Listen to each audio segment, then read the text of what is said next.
have my really, really good friend, virtual mentor, someone I've known very, very long time, on today's Ed O'Keefe show, Mr. Lloyd Irvin. Many of you probably know of Lloyd, and for those of you who don't, Lloyd is a ridiculously high level martial artist, black belt, has one of the best teams. I think I'm gonna let him clarify some of my jumbling around and on the pre-intro. I'll clarify some of this, but most successful youth American Brazilian Jiu-Jitsu team has just these amazing killers that literally in a matter of 6 months to 3 years come out of nowhere and start winning high level nationwide and worldwide tournaments in Brazilian Jiu-Jitsu as well as MMA. Phenomenal marketer. Uh, I would say a savant at learning things ridiculously fast and implementing even faster. And really an amazing mentor to a lot of entrepreneurs, high level thinkers, and all the way down to even kids and what they do with the kids program over there at Lloyd Irvin Martial Arts. So, Lloyd, awesome to have you today, buddy. Thank you very much, Ed. Glad to be here. Love what you're doing. So yeah, no kidding, right? So, I wanted to get you on because there's so many things you've done, and I know you are very system orientated, and when it comes to success and when it comes to achieving your goals and making things happen at a very, very fast and high level. So before we dive into your specifics as to your system for creating world champions, your system for making money, your system for thinking, can you give everybody just like a little bit of a background on where you came from, how you got into martial arts, how you got into, and we'll go into the marketing stuff later too, but just to kind of show everybody who you are. I think great. Well, I started martial arts when I was 3 years old because my parents put me in it because the doctors wanted to put me on Ritalin. I think it was Ritalin at the time, but I was a hyperactive kid, and my aunt told my mother that don't put him in on Ritalin, put him in martial arts. And she saw an article that said martial arts can help hyperactive children, so she put me in that at the age of 3 years old, and from there.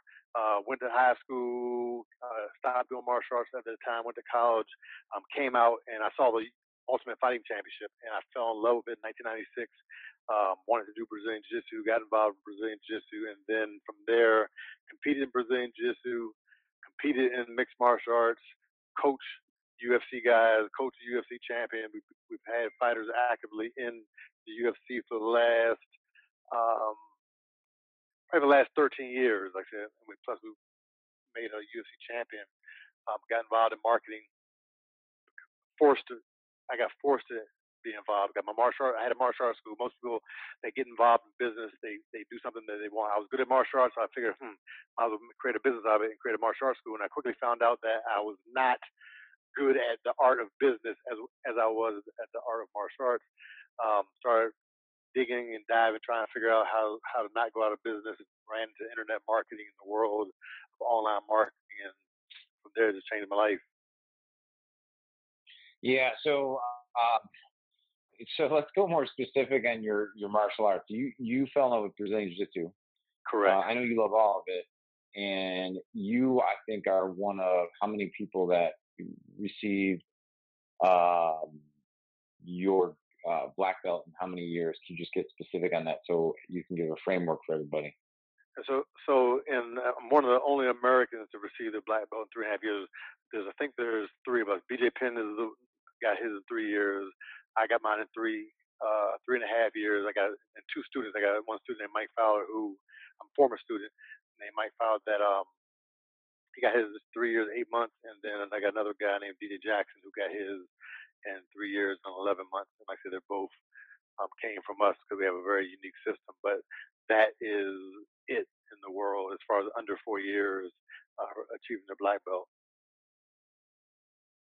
Yeah, and your story is kind of crazy because you had an instructor for how many months, and then your instructor actually moved back to Brazil. Oh yeah, correct? Okay, yeah. So when I got involved in martial arts, I wanted to fight in the UFC, and the day I started, I got my blue belt in 30 days, which is unheard of. I don't think anyone that has ever received a blue belt that fast. I got my blue belt in 30 days, and then 6 months into my training, my instructor had some situations that happened that he had to move back from Maryland back to Brazil. And at that point, I was basically left alone and didn't have any instructor anymore. And the school was thrown upon me. And actually, when I first got involved with the school, it was more so trying to have a place so I can bring students in so I have someone to train with so I can get better. But like I said, 6 months into my training, I was by myself. And from that point on till even today, I've never actually physically trained under an instructor in Brazilian Jiu-Jitsu besides my instructor when I would bring him in and or when I would go to Brazil. Other than that, I was here and I was forced to create my own system, my own learning style, and it just so happened to work out on a very high level. So then, how did you? Well, I think this is pertinent, and the reason I'm drilling down a little bit is because I think a lot of us, especially nowadays, like in marketing and in this world we live in now, one of the unique skill sets that most kids aren't given, but is a prerequisite for being successful outside of college, is this ability to go learn things on your own and develop a system of assimilating it. Because, like, you look at people ask me these questions all the time. I'm like, oh my gosh, you can just Google that in YouTube, or you can Google this in YouTube. You can just YouTube it. You just search in YouTube, and there's like 30,000 people that have probably already posted videos. But most people don't even think that, oh, okay, well, I don't have an instructor, or I don't have a path and plan that somebody else wrote out for me. Therefore, I can't succeed, right? Correct. I think that that's normally like the 97% type mindset. You know how heavily I'm into the 3% mindset versus Yep. 97% mindset. And I had two ways to look at it. Okay, my instructor left in 6 months, and I can either quit right now and do nothing, or I can do the best I can with what I got, right? And what do I have? So I didn't have much. It's a much different time than it is today. Whereas today we have YouTube, where you can go online and type in Brazilian Jiu-Jitsu submissions or Yeah. escape counters and get a plethora of techniques. Back then, it wasn't like that. So what was the best I had? I talked to my instructor, and he sent me some videotapes of black belt matches from Brazil. And what I did, Mm. I took those videotapes and I broke them down and broke the film down into I wanted to go, everyone that gets on the stand, bronze medal, silver medal, and gold medal at the black belt level, what are the most frequent submissions that they use? What are the escapes that they use from the different positions? What are the transitions that they use for passing or escaping and or submitting a person, right? And then I broke it down, and I gained the skill set of breaking down film from playing football. I played football in college, didn't play football in high school. I got to a very high level, made it All-American, and and one skill that I learned, and one of the reasons why I was able to go to a higher level without having even played junior high school or high school was because of the art of studying film. And then there was a guy, Coach Sandra Shivers, who played for the Miami Dolphins, was in the NFL for I think about 9 years, and he taught me how to.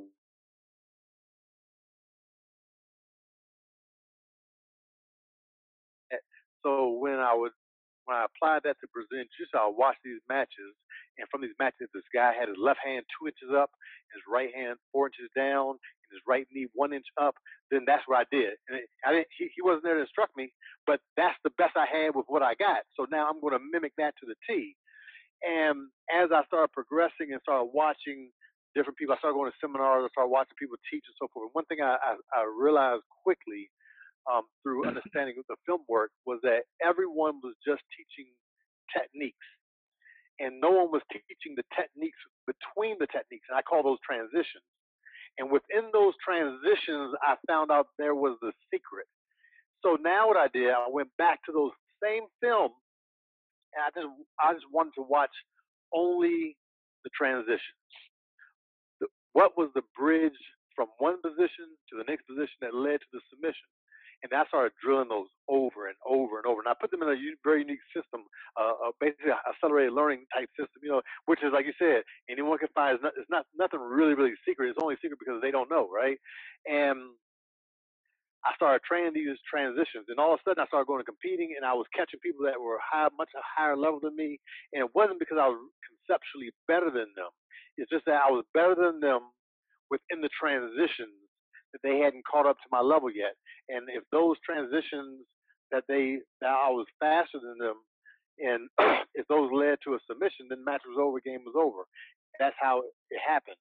And I just followed that system over and over and over again. And I kept on building on that, building on that, building on that. Anytime I saw a new video, I would just break it down the same exact way. And then we would start going to tournaments. I would see anything that I saw new.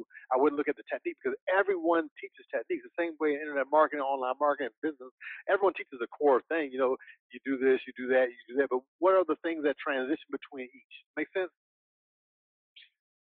Yeah, and I think that's what's so confusing about learning. Like, I think that's why most people fail, right? Because if you look at internet marketing, we look at entrepreneurship, everyone's teaching tactics, but overall strategy, or what happens before the tactics occur. Like, I had this great conversation with this special ops trainer. He teaches guys how to identify potential, like, do profiling, right? And so they have like this ridiculously high success rate at identifying IEDs before they happen or go off, or identify potential suspects. And what he talked about was that it's like you're moving the conversation to the left.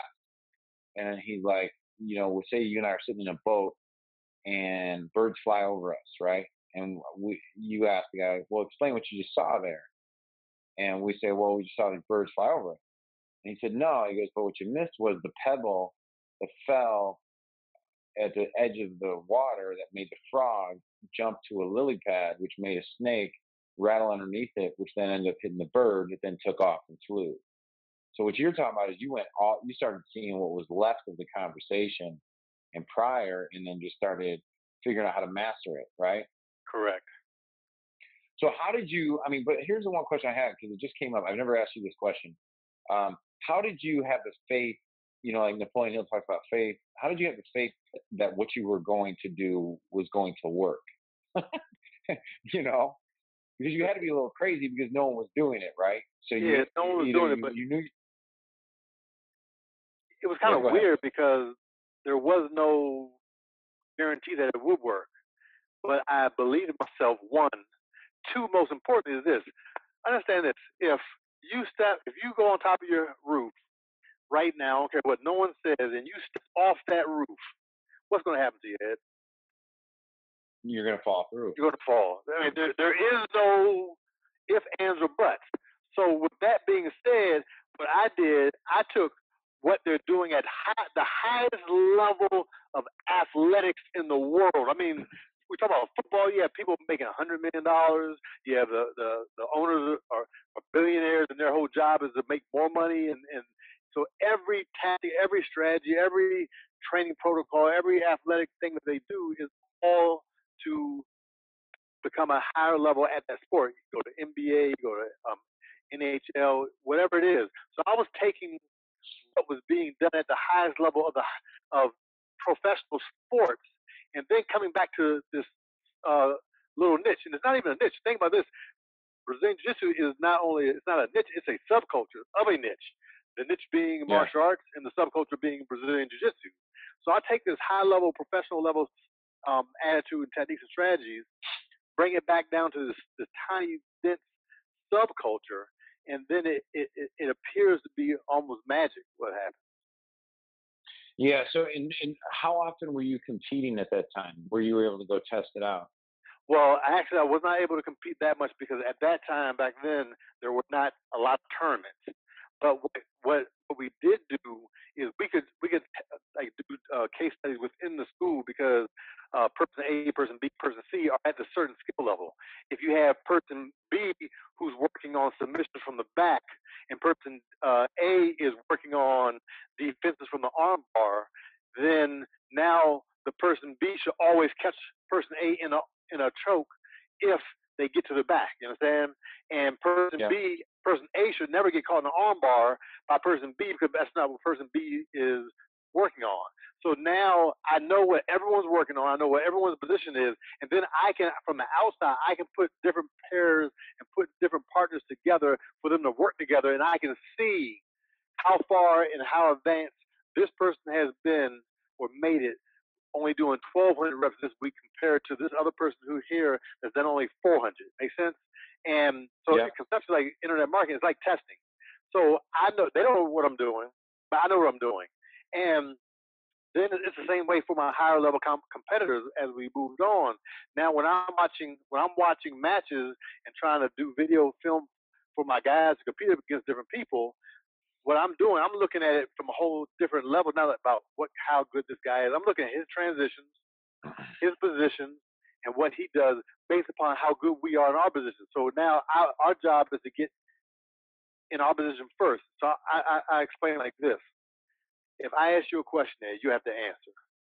And I ask and you answer, and I ask and you answer. But if it's a sales type situation, what's going to happen? If you're asking me, I'm answering. You ask me, I'm answering. You ask me, I answer, I pivot, and now I ask and you answer. It's a constant battle of who's asking the question. So if you see some of the matches, you'll see, hey, who's talking? Who's talking? Hey, make sure you ask a question. You ask him a question right now. What I'm doing right now is letting him know that he's behind the thing. He's answering.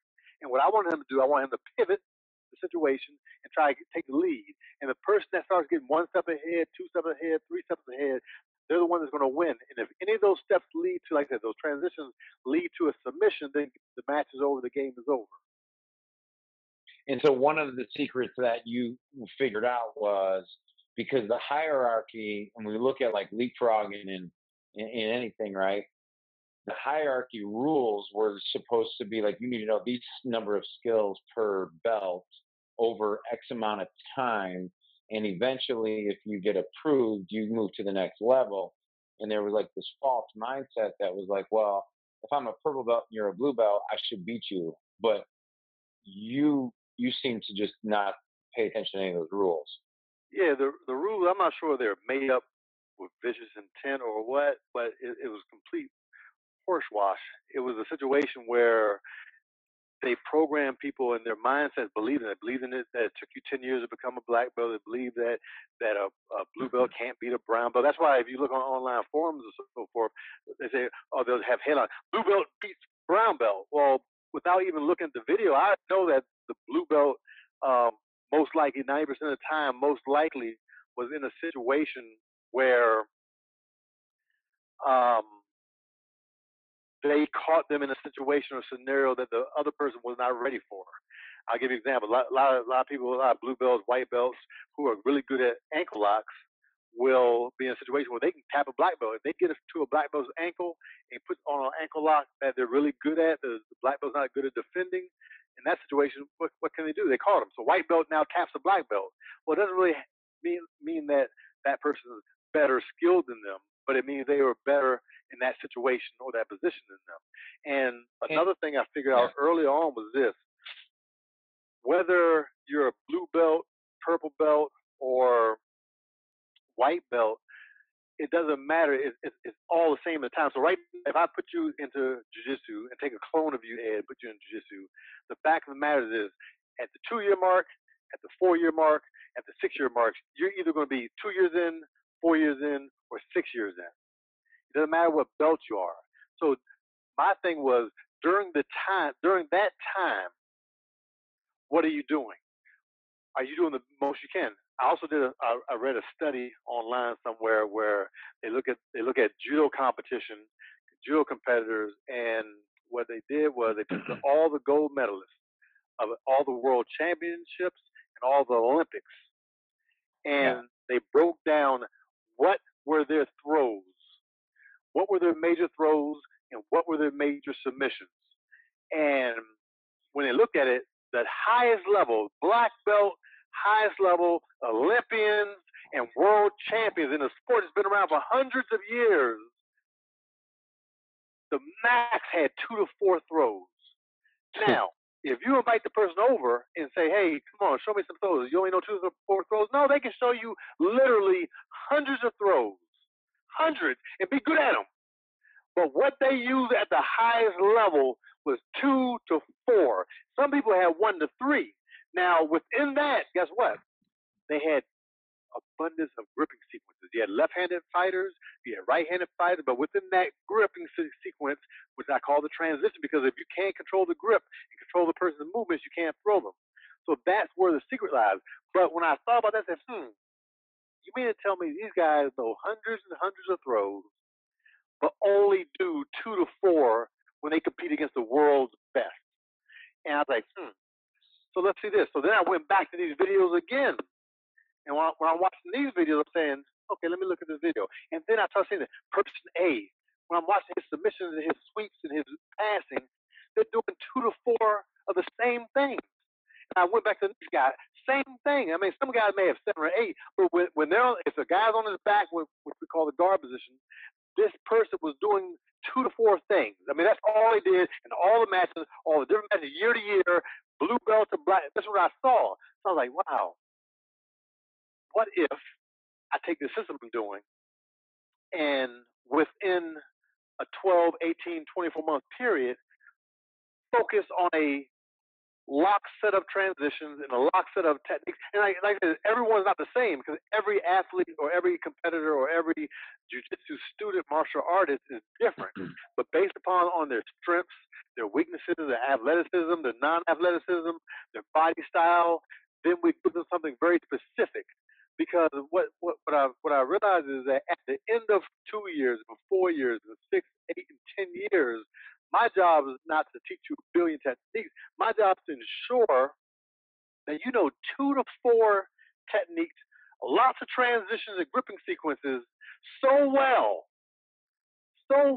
that you can apply them on people at the highest level. And my ultimate goal was anyone who's within my system, if I can do that within a 4-year period, at the end of a 4-year period, give you 2 to 4 techniques, could be 3, with a bunch of sequences, and give you that you can do at a high level, and now that's your base. So now after 4 years, we're still going to have another 6 years before we hit 10. In the next 6 years, we can learn all kinds of new stuff and add stuff and grow.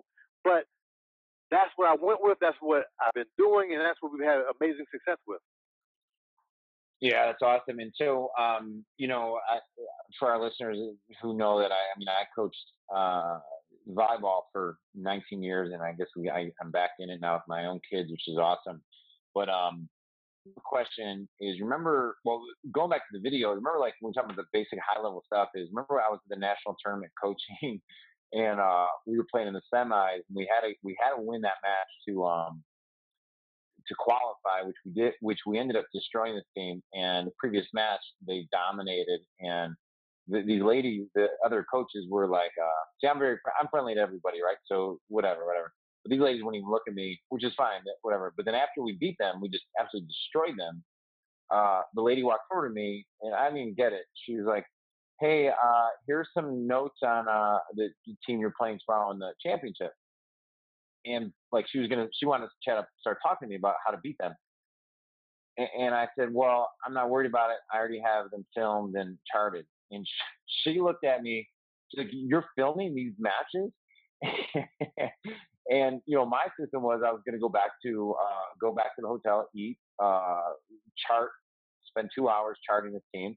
So that tomorrow morning when we walked down the court, as long as we executed, they should be, like, as you would put it, in our position. All the angles should be working in our favor, not theirs. You know what I mean? So I have 2 questions for you on that kind of video thing. So at events, you told me a similar story about how one of your super high level black belts lost in a world championship type structure, and then the next day you coached him, and there was a different outcome.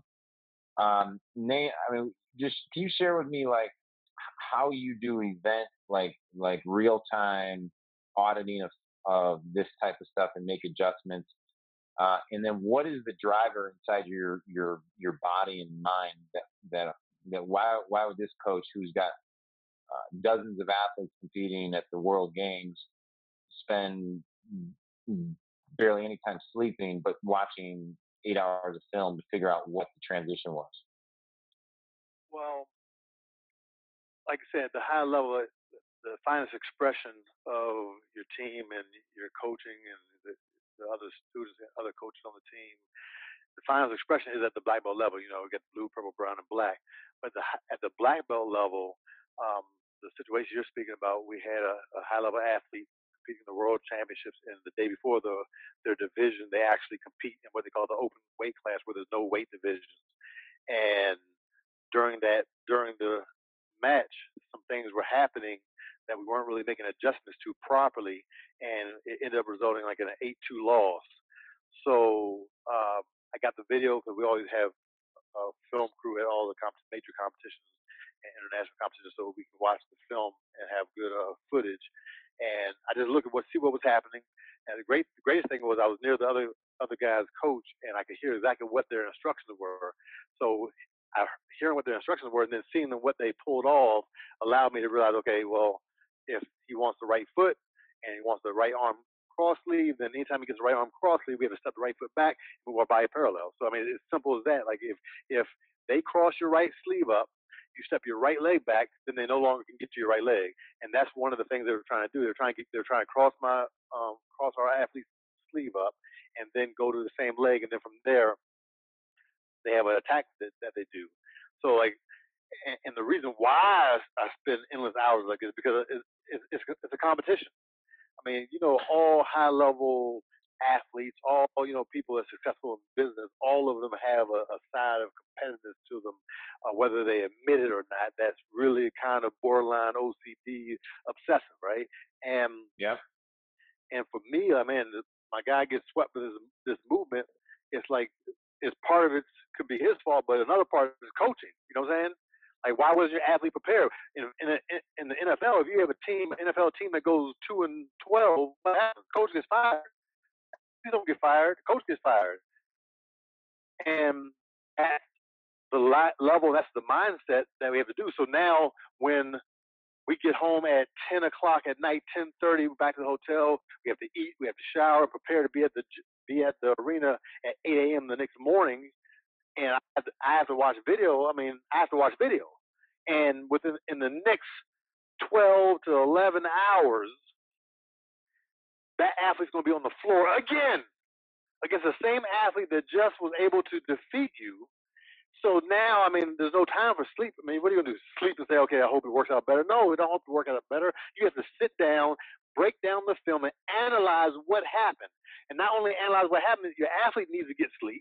So you have to figure out what time you have to wake them up, because we have to get up at 8 a.m. and be at the venue for 9 a.m. for the lower belt students that have to be there. And he needs to come with us now. So now we have to figure out what time does he need to be in the bed, what time are we going to wake him up, and how long do we need to actually try to implement these new strategies and new systems that we want to implement for today's competition, for tomorrow's competition.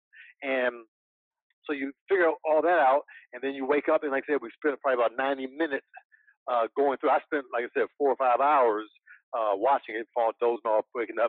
And when I doze off, I put my cell phone on just to make sure if something happens, I can wake back up. And then we spent about 90 minutes going over it. And there was only 3 things. There was only 3 things we had to pay attention to. And the most important thing was this: if your right arm gets crossed up, right leg back. If your left arm gets crossed back, left leg back. If a person goes perpendicular, we hustle parallel. And if they come over, then both hands go under. I mean, those 3 things. So we practice. If I say right, I'm talking to his hand. So if I say right, he pulls his right hand across, and he steps right leg back, and he moves parallel. I say left. I say right. I say left. And we're just drilling this over and over until it's instinct. And understand this: we only have 90 minutes to do this. And then once we get to the venue, while we're sitting in the stands, we talk about it. If I say right, what do you do? Right step back, coach. Left foot back, coach. He goes perpendicular, go parallel, double under, coach. Like, we're just drilling over and over. So the mental reps. And then when it's warm up, as we're warming up, no matter what we're going through those things. There's 3 keys. Now, we could be wrong. They could come up with a totally different strategy, something new. But if they come with this, we are not going to get caught by this again. Get it once, get it twice. No. You have to make improvements. And that's what we always say, like, when you're doing online marketing and internet marketing, stuff like that, you're testing. Like, if you're testing, and once you say you have you want to have a solid test result once you have 2,000 visitors, and once you get to 2,000 visitors, if you know one worked and one didn't. One's a winner, one's a loser. One's called a control, the other one you kill and you move on. Not a day, not 3 or 4 days. You got to fix these mistakes immediately. Yeah, awesome stuff. Um, let's segue into. Well, let me ask this. Let me just put it out there. What's the next? We're going to move into money and some other cool questions that I haven't prepped you for on purpose. Um, what's the next big goal for the team and for some of your athletes? I know you have very specific goals. I know you guys are crushing it. But right here, right now, what's the game plan? The game plan right now is still what we've been hunting for the last 2.5 years. We've created black belts. I'm sorry, we've created world champions at every level: blue, purple, brown. We had double grand champions in purple and brown. We've done everything possible. We created a no-gi world champion at blue, purple, brown, and black. We have brown belt, uh, two bronze medalists. I'm sorry, black belt, two bronze medalists at the world championships. But the goal is to be the first American team to ever create a American black belt world champion, or just a black belt world champion at all from our team. And With the gi, correct? With the yeah, with gi. the gi, we've done it with no gi already. Homegrown.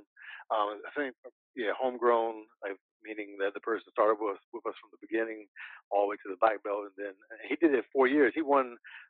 DJ Jackson won the blue belt worlds, the purple belt worlds, the brown belt worlds, and the black belt worlds in no gi consecutively, year after year. And that's never been done. Um, it's pretty amazing. So, and as far as the team, like I said, we have a lot of people that are moving up the ranks. We have a lot of people that were world champions last year. We had the brown belt double gold champion, meaning he won his weight division and the open division with no weight classes. He's going to be moving to black belt soon, and it's like he's somebody else that has a chance to win black belt worlds this next year. A lot of up and coming guys that won the world championships and ladies coming up.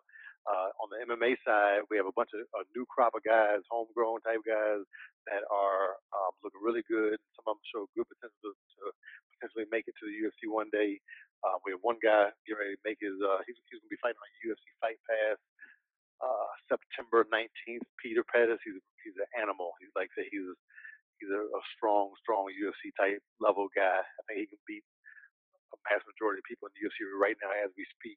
So I'm excited about him. We got John DeBruce. We have a lot of people that are fighting. Tim Spriggs started getting interested in MMA.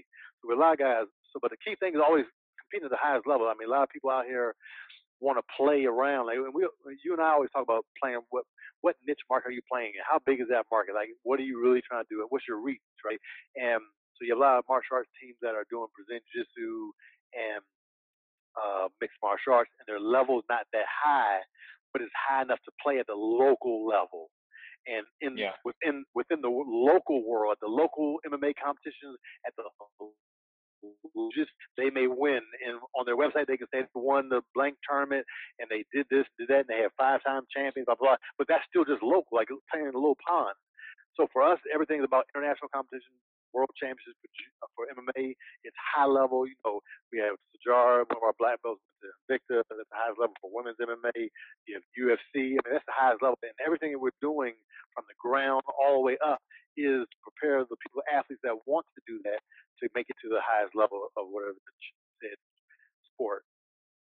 Well, that was your operating question you asked in the beginning, which is what was working at the black belt level, which we didn't really go into that conversation. Is like, for everybody who's studying in my work, it's like your operating question at the bigger chunk level.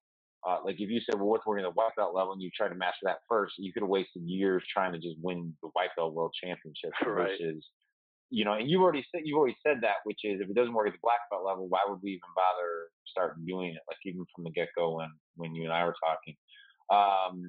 What is something that most people don't realize uh, that it takes? I stay on the world champions because I mentioned athletes where all these skill sets transfer over to entrepreneurship and quite frankly, just being like a high performing, high functioning person. But what's some of the things that most people don't realize that it takes to become that athlete, especially in that amount of time frame, in that short of a time frame? Well, for athletes, there's a few things. One, they have to believe in themselves, and they have to have a good coach or mentor that actually has the ability to help them get to where they're going. Um, because that mentor can also play a major role in helping that athlete believe in themselves. So it doesn't like everyone doesn't come up just fully believe in themselves. Whether it's your parents, family, upbringing, or business coach, or whoever it is. So and then also on the road to riches or the road to gold medals or whatever it is, there is very rarely a straight line, especially for self-made entrepreneurs like yourself. Um, and there's victory and there's defeat, and when there's defeat, there's different. The coach has to be involved in that state and has to let the person experience and be involved internally. Because I'm tell you, trying to get these guys to this high level, it's a lot of time from the coach as far as emotionally, it's draining. Um, they have to have a burning desire, and I always talk about having a burning desire, like Think Grow Rich. And I always use the example when a person in the car and they get in an accident and the car flips over and the mom wakes up out of the car and looks at the child trapped in the car and the car is burning.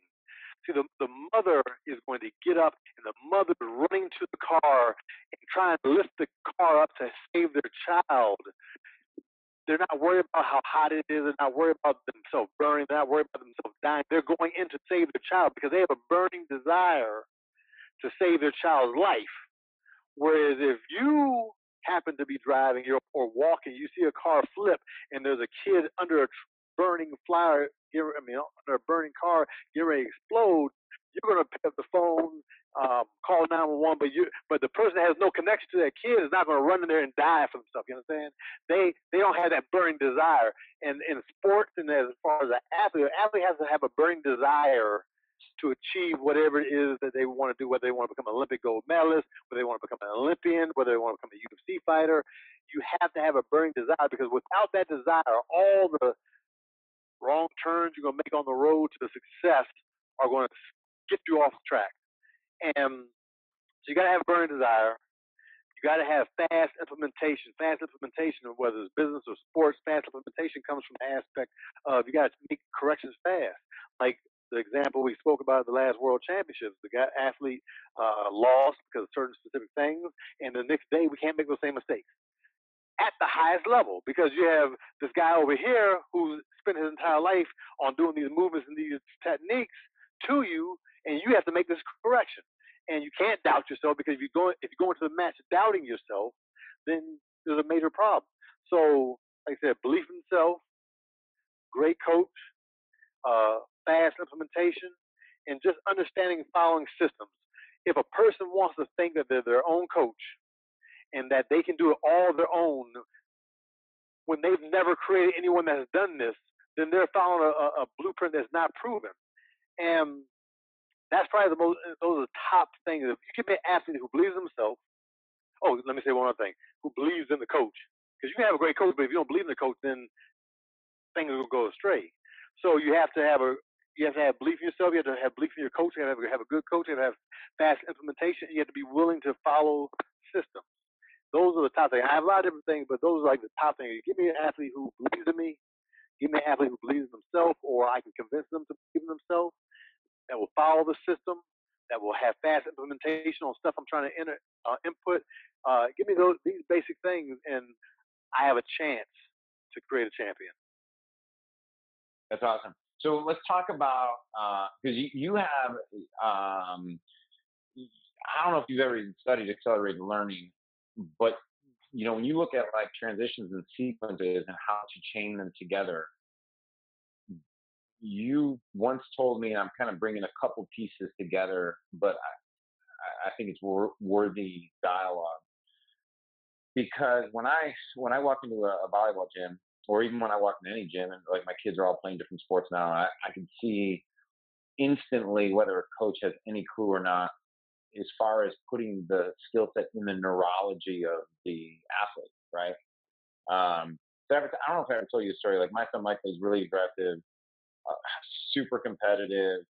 Um, but I told him I walked into a lacrosse gym, or not gym, but like in the auditorium, whatever they call the things, with turf. And uh, at the first water break, I said, "Hey, Mike, don't listen to this coach.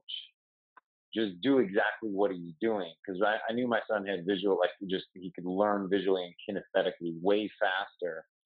And sometimes the coach just talked too much. But he's still a good guy. He's still awesome.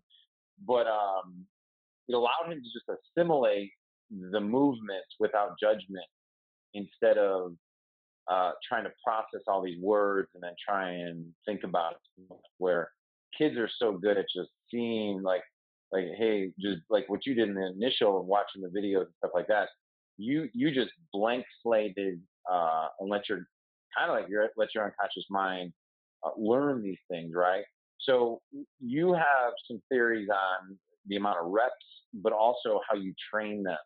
And the reason I'm bringing this up is because for our friends that are entrepreneurs, business owners, and even parents listening to this who are like, why are they talking about jujitsu still or learning?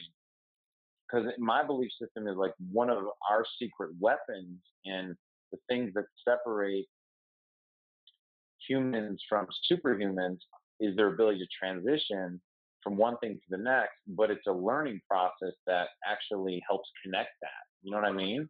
Yeah, 100%. So let's talk about reps. Let's talk about like what you brought up earlier, like your sequences, but we didn't go into it at all. And I wanna hear your perspective, and we'll go from there. Let me say one thing on this too, and if I'm going too far off, stop me and let me get back on track. But one thing you say is very important because it's not just on the reps and the sequences and everything that we do. It's also the coach's job. Because I had a situation with Lloyd with football, the same thing. I was letting a coach know his learning style, and because I saw what he was saying to Lloyd, Lloyd just wasn't getting. I know why he wasn't getting it, and all he had to do is make one adjustment, and he would get it. But when I tried to say it to him, he maybe thought I was stepping over the boundary. I'm not sure what it was, but so I backed out, let him be the coach. But Lloyd didn't get it. And I told Lloyd afterwards that he got it.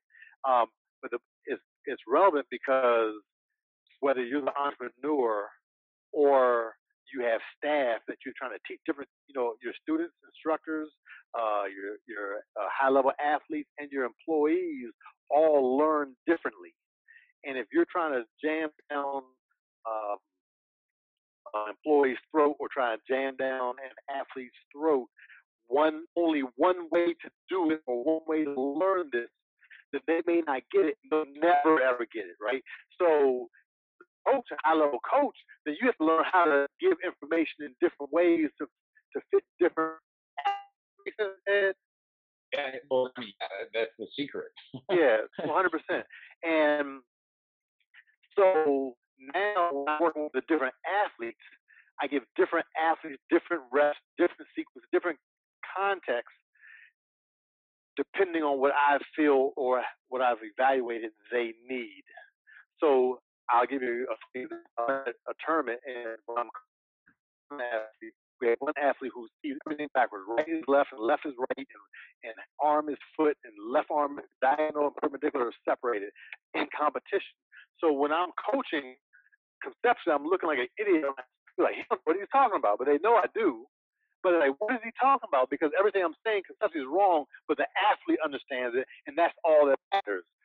I want to make sure that your listeners fully get that because it's whether it's athletics or whether it's working with their employees or working with outside people, it is very, very important. Back if I went too far off.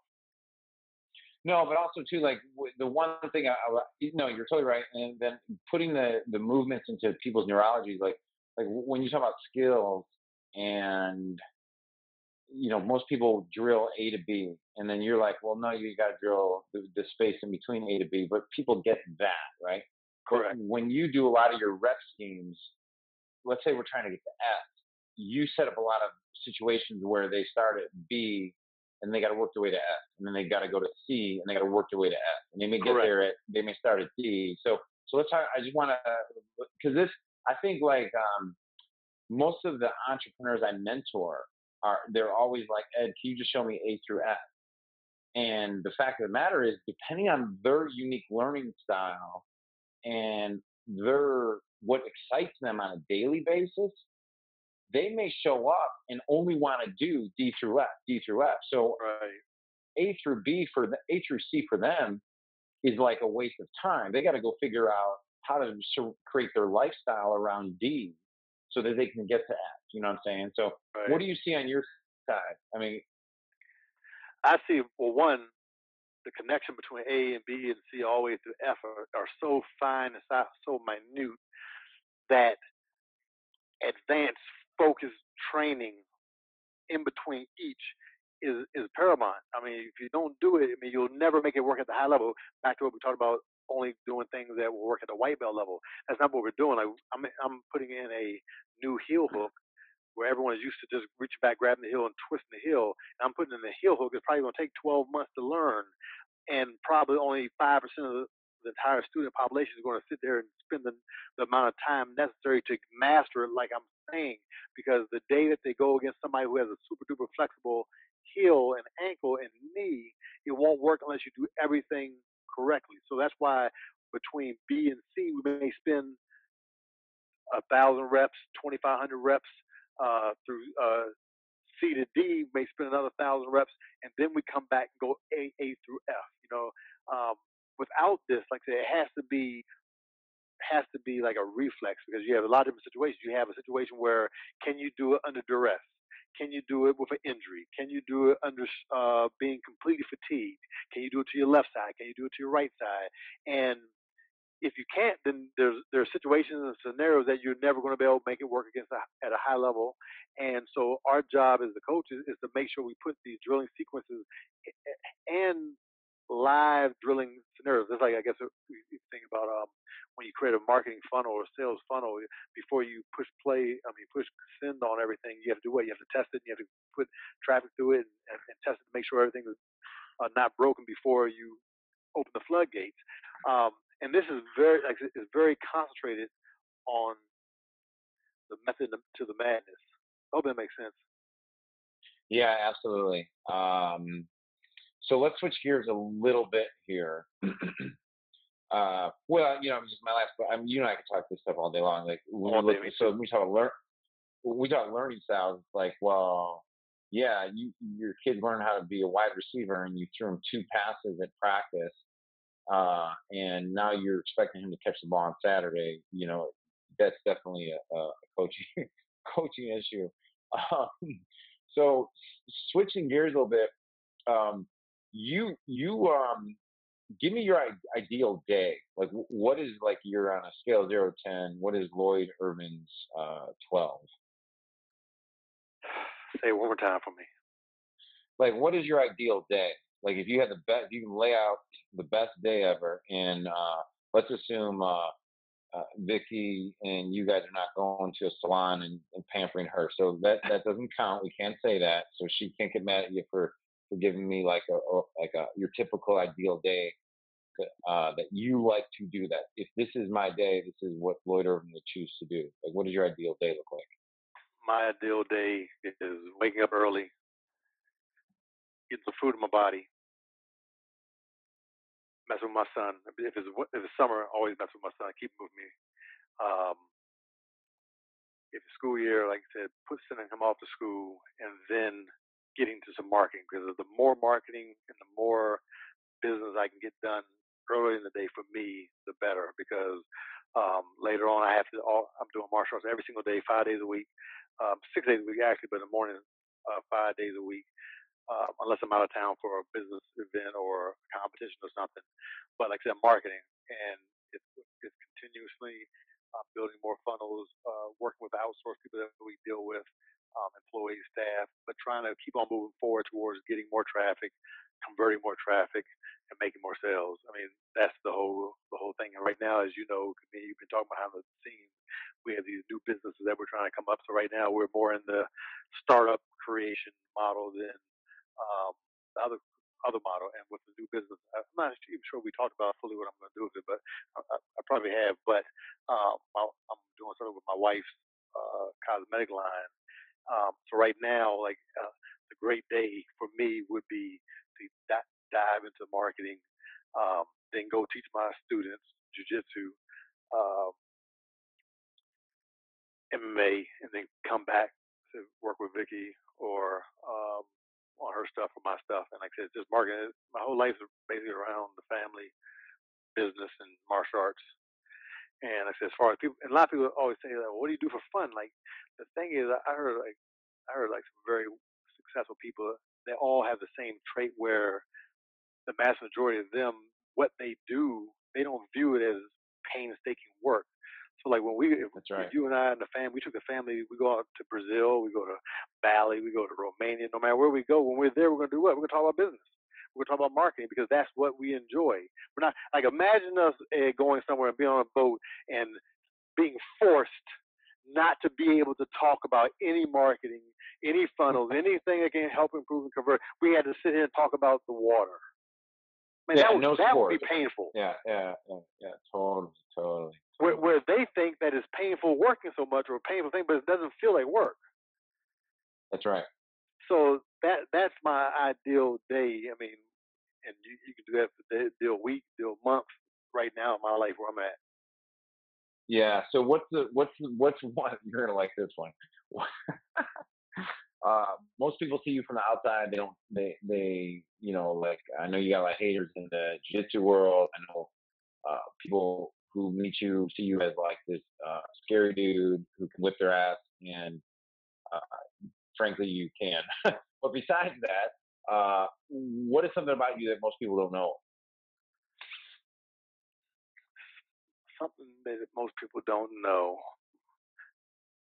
Well, I mean, from the outside world, one thing people don't know, I'm probably one of the most approachable guys in the world. If you come up to me and start talking, I'm not like this snobby, snooty martial arts celebrity or marketing celebrity that a lot of people are that I've seen, I've experienced when I was coming up. I'm not Yeah. like that at all. I mean, I'll talk to everybody. I always give free advice. I always help. I embrace people. I like helping people because I think about back to me when I was on the brink of being down and out back 2000, getting ready to lose my martial arts school. I mean, there's people who helped me, and there were events that were able to help me, and then I was able to get into coaching programs that were able to help me. And I always think about me. What if those people or that email or this situation wasn't around when I was in need, right? So when you have people that are martial artists come up to you, obviously they may be your fans, you may be fans or people in the martial in business. They look up to you and so forth like that. And I'm always trying to help. You know, I got free email lists and all these different niches, and most of those to help. Some of the niches I'm in, I don't even sell anything. You know, so it's not about money, financial, but if it can help somebody get to the next level, that's what I want to do. So like probably one of the things people don't know, I'll bend over backwards to help people, and I love talking to people. Awesome. What is what are some things like you got going on now? I know you've launched a new business. I know you're mentoring some super high level guys, multiple eight figure guys on just even mindset, thought process, stuff like that. Um, you've been so generous with your time today. We're just hitting about that hour point. I kind of wanted to wrap up right there. What is one bit of advice or uh, wisdom you'd like to share before we wrap up this great interview? I would say understand that everybody. I mean, I haven't met anyone that hasn't had down and outs. I've had situations when I was, like I said, getting ready to lose my business back in 2003. I've had situations in college that were just horrible. I've had situations in business after I made lots of money. I've made lots of money. I've lost lots of money. I made, within that process, made a lot of friends and you lose a lot of friends. And lots of different things happen. But one thing I like to stress is this, and it may not apply to everybody because you may be in a good point in your life, but I want to help people that may not be in that spot. No matter where you're at, and no matter how low it may feel, there's always there's always light at the end of that tunnel. And your job, because a lot of people, you know, how people say, "Hey, this happened, that happened. Man, it was so bad. I just got in the bed, put the covers over my head, didn't want to come out." Well, like what is that going to do? That's going to do nothing. So the Hmm. sooner, because as a problem, unless a person goes out and commits suicide and it's just over for them, sooner or later they have to come out and do what? Something if they're ever going to change it, right? And so the fight And think about this, that's a transition. The Yeah. transition is how fast are you going to get from under those covers, and how fast are you going to get out there? And understand this. Let's take it to the next level. Scale it up a bit. Let's say if you're an 8-figure guy and you're doing you're doing 20 million, and something happened where now you cut your income by 50%. Now you're doing 10 million. So them, they may be under the covers, and they may feel like that, but you already got the 20 million. You know how to do it. Don't sit there and say, whoa, woe is me. I can't believe that happened. I can't believe this partner screwed me over. I can't believe this happened. No. How fast are you going to get back in the game? How fast are you going to make adjustments? Like we talked about the world champions. How fast are you going to make adjustments to make sure this doesn't happen again, and you can double or triple or quadruple from there? So that would be my number one thing. Like, don't get back, and my number one is speed of implementation. You have an idea, implement idea. You wake up in the middle of the night, write it down. I always keep a pen and paper or my phone next to my bed. If I come up with an idea, I type it out or write it down, because sometimes you go to sleep and you wake back up and you forget it, or you forget it in its entirety. So write it down, and when you wake up, read it, and then what do I need to do to implement this idea? A lot of people have ideas, man, and they're $1 million ideas, 8-figure ideas, 6, 7, 8-figure ideas, and they don't ever implement on them. They think about them, they talk about them, they don't implement them. And lastly, getting a mastermind group, getting a coach, getting somebody you can bounce ideas off. Because even me, like I say, me and you go back and forth. And sometimes I'll talk to you. You'll send one little audio message, and that one audio message is like, okay, that one audio message pushed me over on something I was thinking about doing, and it was halfway a thought, and then you pushed me over, and now I'm doing it. And those types of things really matter. And without me and your constant conversation, being in mastermind groups, having coaches, believing in coaches, and so forth, it's hard to stay on. Everyone needs a coach. I don't care how if you're 8-figure, you need a coach. That's why, like you said, working with high level 7, 8-figure people. You know what I'm saying? I have a new little business I'm doing where I'm just conceptually a hype up man. I'm a motivation coach to help them make sure they're accountability coach. And people need that. Hey Lloyd, let me actually interrupt you there, because it's more than that. Because like the average person wouldn't understand it. Like you've developed mental processes by like I was on a podcast the other day where a guy asked me, tell me about your lowest moment in your entire entrepreneurial career. And I was like, oh well, this time this thing happened, and he was like, no, go deeper. Give me your pains. I'm like, I've already erased the pain. The pains are gone. My mindset and my lessons are already in my head, because I know how to do that in my neurology and in my brain. And so he wanted to go like sit me on a couch, and I was like, I don't know, dude, that day's over. It's gone. I'm moving on.